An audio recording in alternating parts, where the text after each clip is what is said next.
কোন মোটরের জন্য কোন ড্রাইভ ব্যবহার করা হয়েছে, কোন এমসিবি ব্যবহার করা হয়েছে, এটি আমরা কিভাবে পাব। এখন এর পাওয়ার সার্কিট নিয়ে আলোচনা করব। এই দেখতে পাচ্ছেন 29, 30 এই তিনটি টার্মিনাল আপনারা দেখতে পাচ্ছেন। 28, 29। এখন আলোচনা করব এই ড্রাইভের কন্ট্রোলিং সার্কিট নিয়ে। এই 5টি ড্রাইভ কিভাবে কন্ট্রোল করে পিএলসির মাধ্যমে কন্ট্যাক্ট ব্যবহার করা হয়েছে। এটি হচ্ছে ট্রিপ কন্ট্যাক্টের জন্য ব্যবহার করছে, এটি রান কন্ট্যাক্টের জন্য ব্যবহার করছে। এখন এই দুটি কি? এই দুটি হচ্ছে এই ড্রাইভের ইন্টারনাল রিলে। কিন্তু এই ড্রাইভটি চালু করা হয়েছে কোথা থেকে? এই দেখতে পাচ্ছেন। আসসালামু আলাইকুম বন্ধুরা, সবাই কেমন আছেন? আশা করি ভালো আছেন।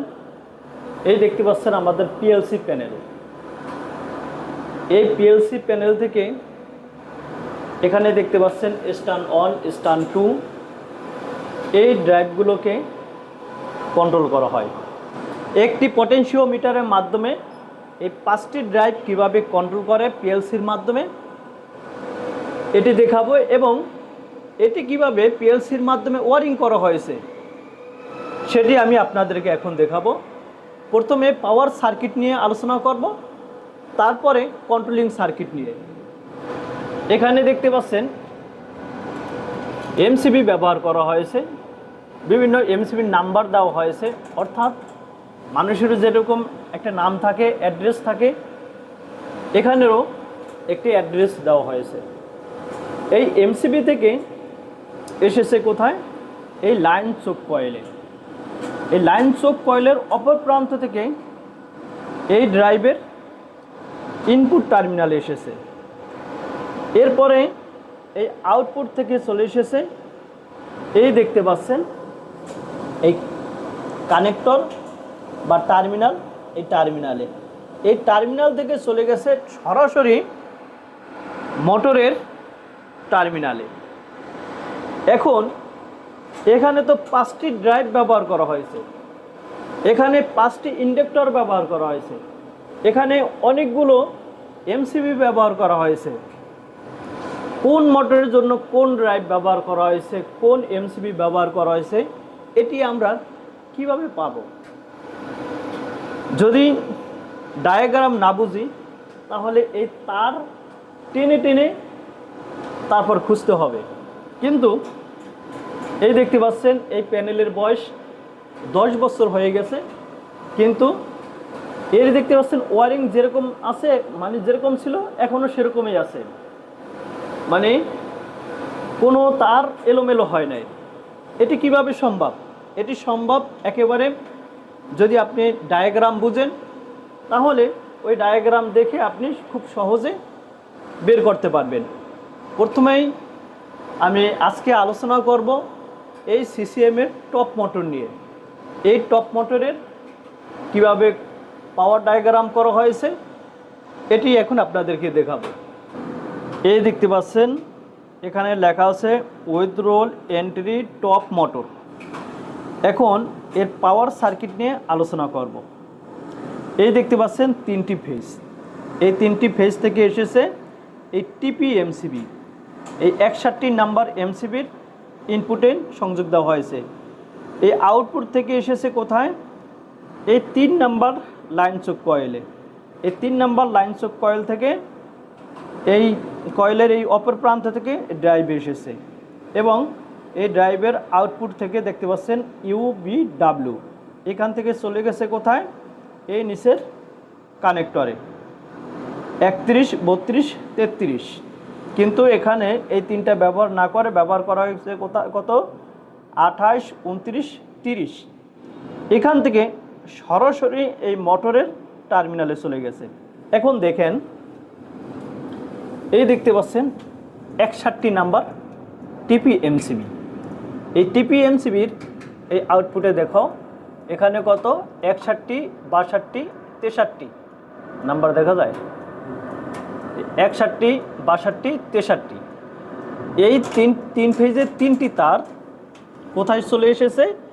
এই দেখতে পাচ্ছেন L3 লাইন চোক। এই লাইন চোক কয়েলের এই টার্মিনালে এখানে দেখতে পাচ্ছেন 61, 62, 63 এবং এখানে দেখতে পাচ্ছেন এই লাইন 3টি লাইন কয়েলের এই অপর প্রান্ত থেকে 64, 65, 66 নাম্বার তার এসেছে। এই দেখতে পাচ্ছেন এই 64, 65, 66 এখান থেকে চলে এসেছে কোথায়? এই ড্রাইভের ইনপুট টার্মিনালে L1, L2, L3 বা RST এই তিনটিতে। এরপরে এখান থেকে এটি হচ্ছে আউটপুট UBW, এখান থেকে কোথায় চলে গেছে? এখানে দেখো একটু, এই UBW এখান থেকে চলে গেছে এই টার্মিনালে। এই 28, 29, 30 এই তিনটি টার্মিনাল আপনারা দেখতে পাচ্ছেন। 28, 29, 30 এখান থেকে চলে গেছে কোথায়? ডাইরেক্ট মোটরে। এখন কন্ট্রোলিং সার্কিট নিয়ে আলোচনা করব। বন্ধুরা এই দেখতে পাচ্ছেন এটি হচ্ছে ড্রাইভের ডায়াগ্রাম। এই দেখতে পাচ্ছেন এই ড্রাইভটির মডেল নাম্বার হচ্ছে ATP 312, অর্থাৎ স্নাইডার কোম্পানির একটি ড্রাইভ। এটি হচ্ছে 5.5 কিলোওয়াটের। এই দেখতে পাচ্ছেন এখানে দুটি টার্মিনাল LI1, এটি হচ্ছে ইনপুট সিগন্যালের জন্য একটি টার্মিনাল, আর এটি হচ্ছে 24 ভোল্টের DC 24 ভোল্ট। এই ড্রাইভটি যখন চালু হবে তখনই এখানে 24 ভোল্ট পজিটিভ পাওয়া যাবে। তাই এখান থেকে পজিটিভ 24 ভোল্ট নিয়ে একটি পুশ বাটন সুইচের মাধ্যমে কোথায় দেওয়া হয়েছে? LI1 টার্মিনালে।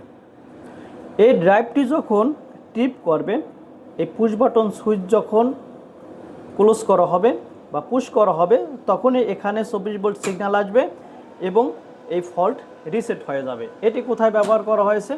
এই আপনারা দেখতে পাচ্ছেন এই ড্রাইভ ট্রিপ রিসেট এখানে ব্যবহার করা হয়েছে। এরপরে দেখতে পাচ্ছেন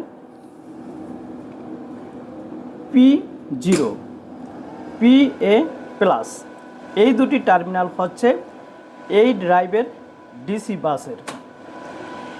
তারপর হচ্ছে PB, এই টার্মিনালটি হচ্ছে DC বাস নেগেটিভের। এই DC বাস পজিটিভ এবং DC বাস নেগেটিভের সাথে একটি কী করা হয়েছে? ব্রেকিং রেজিস্টার ব্যবহার করা হয়েছে। এই দেখতে পাচ্ছেন P0, PA+, এই দুটি কী করা হয়েছে? কমন করা হয়েছে। এবং PB, এই দুটি থেকে এখান থেকে একটি তার এবং এখান থেকে একটি তার নিয়ে কোথায় দেওয়া হয়েছে? এই দেখতে পাচ্ছেন RIC3, এই ব্রেকিং রেজিস্টারের এই 415 এবং 414 নাম্বার তার এখানে চলে এসেছে। এরপর দেখতে পাচ্ছেন এখানে অ্যানালগ আউটপুট টার্মিনাল, কিন্তু এই দুটি টার্মিনাল ব্যবহার করা হয় নাই, এই দুটি কন্ট্যাক্ট ব্যবহার করা হয়েছে। এটি হচ্ছে ট্রিপ কন্ট্যাক্টের জন্য ব্যবহার করছে, এটি রান কন্ট্যাক্টের জন্য ব্যবহার করছে। এখন এই দুটি কি? এই দুটি হচ্ছে এই ড্রাইভের ইন্টারনাল রিলে। এই রিলে দুটি কখন কাজ করবে? এই ড্রাইভটি যখন ট্রিপ করবে তখন এই রিলেটি কাজ করবে। R1C, এই টার্মিনালটি হচ্ছে কমন। এখানে যত ভোল্টেজ দেওয়া হবে এই ড্রাইভটি টিপ করার সাথে সাথে এই R1B দিয়ে তত ভোল্টেজ সিগন্যাল বের হবে। এখন এখানে দেখতে পাচ্ছেন AD5, AD6 এবং এই তিনটি ল্যাম্প। এই তিনটি ল্যাম্পের ভোল্টেজ হচ্ছে 240 ভোল্ট। এজন্য আপনারা দেখতে পাচ্ছেন এখান থেকে এই একটা ফেজ, একটা নিউট্রাল, মানে 220 ভোল্টের পাওয়ার সাপ্লাই আনা হয়েছে এই Q30 MCBর মাধ্যমে। এই দেখতে পাচ্ছেন এই Q30 MCBর মাধ্যমে আনা হয়েছে কোথায়? এই R1C টার্মিনালে। R1C এবং R2C টার্মিনালে কমন করে দেওয়া হয়েছে। এই দেখতে পাচ্ছেন 408 নাম্বার এই 408 নাম্বার তার এখানে একটি কমন করে দেওয়া হয়েছে, এই দেখতে পাচ্ছেন এই দুটি কমন করে দেওয়া হয়েছে। যখন এই ড্রাইভটি টিপ করবেন তখন এই অ্যানো ক্লোজ হয়ে এখান দিয়ে এসে এই RD6 অক্সিলারি কন্ট্যাক্ট কী করবে, অন হবে। এই দেখতে পাচ্ছেন এই কন্ট্যাক্টটি অন হবে। এই কন্ট্যাক্টটি অন হওয়ার সাথে সাথে এই কন্ট্যাক্টের সাথে এই দেখতে পাচ্ছেন এই NONC ব্যবহার করা হয়েছে। এখানে এই AD6-এর এই দেখতে পাচ্ছেন এখানে একটি অ্যানো ব্যবহার করা হয়েছে কানেক্টর, এখান থেকে একটি তার এনে এই ল্যাম্পে দেওয়া হয়েছে। যখন এই কন্ট্যাক্টটি অন হবে, এটি ক্লোজ হয়ে তখন কি করবে, এই ট্রিপিং ল্যাম্পটি জ্বলবে। ঠিক আছে, তারপরে এই ড্রাইভটি যখন রান হবে বা চালু হবে তখন কি করবে, এই দেখতে পাচ্ছেন R2A এই টার্মিনাল থেকে 220 ভোল্ট এসে এই AD5 এই কন্ট্যাক্টটি অন হবে। এই যে AD5 এই কন্ট্যাক্টটি অন হবে। এই কন্ট্যাক্টটি অন হলে আপনারা দেখতে পাচ্ছেন এই AD5-এর এখানে একটি কি ব্যবহার করা হয়েছে, অ্যানো ব্যবহার করা হয়েছে, এখানে একটি NC ব্যবহার করা হয়েছে। যখন এই কন্ট্যাক্টটি অফ থাকবে তখন এই NCর মাধ্যমে এখানে সিগন্যাল এসে এই ল্যাম্পটি জ্বলবে। আবার যখন AD5 অন হবে, এই কন্ট্যাক্টটি অন হবে তখন কি করবে, এই যে দেখতে পাচ্ছেন এই অ্যানো ক্লোজ হয়ে এই ল্যাম্পটি জ্বলবে। ঠিক আছে, এখন প্রশ্ন হলো এখানে এগুলো সবই হচ্ছে আউটপুট সিগন্যালের জন্য ব্যবহার করা হয়েছে। অর্থাৎ আমি প্যানেল থেকে কিভাবে আমি এই যেমন এই প্যানেল লাগানো থাকবে, এই টপ মোটরটি ট্রিপ করছে, চালু আছে না বন্ধ আছে, এটি দেখার জন্য মূলত এগুলো ব্যবহার করা হয়েছে। অন, অফ, ট্রিপ এই তিনটি ল্যাম্প। ঠিক আছে, কিন্তু এই ড্রাইভটি চালু করা হয়েছে কোথা থেকে, তো ওই ড্রাইভগুলো এখান থেকে চালু করা হয়। এই দেখতে পাচ্ছেন কাস্টিং স্টপ স্টার্ট, এখান থেকে এই X16 একটা টার্মিনালে কানেক্টরে লাইন এসেছে, এখান থেকে চলে এসেছে কোথায়, এই দেখতে পাচ্ছেন ফরম PLC, মানে PLC থেকে এখানে লাইন এসেছে। দেখতে পাচ্ছেন এই 24 ভোল্ট হয়ে এই দুটি পুশ বাটন সুইচে দেওয়া হয়েছে। যখন এই পুশ বাটন সুইচ পুশ করা হবে তখন এই 24 ভোল্ট সিগন্যাল এখানে চলে আসবে, মানে এই PLC-তে আসবে, এই ডিজিটাল ইনপুট মডিউলে আসবে। এই প্রভিবাস কেবলের মাধ্যমে এই সিগন্যালটা চলে যাবে কোথায়, এই দেখতে পাচ্ছেন ওখান থেকে চলে আসবে এই ক্যানে। এই ক্যান থেকে আবার এই বিভিন্ন ড্রাইভে এই প্রভিবাস নেটের প্রভিবাস কেবলের মাধ্যমে কানেকশন দেওয়া হয়েছে, এই দেখতে পাচ্ছেন। অর্থাৎ এই PLC-র মাধ্যমে এই ড্রাইভ চালু এবং বন্ধ করা হয়। এই দেখতে পাচ্ছেন এই কাস্টিং স্পিড পোর্ট, মানে এটি হচ্ছে পটেনশিওমিটারের ডায়াগ্রাম। এই 501 দিয়ে কি পজিটিভ ঢুকবে, ঠিক আছে। আর এই যে 503, এই 503 হচ্ছে নেগেটিভের জন্য। এখানে দেওয়া হবে কত, DC 10 ভোল্ট।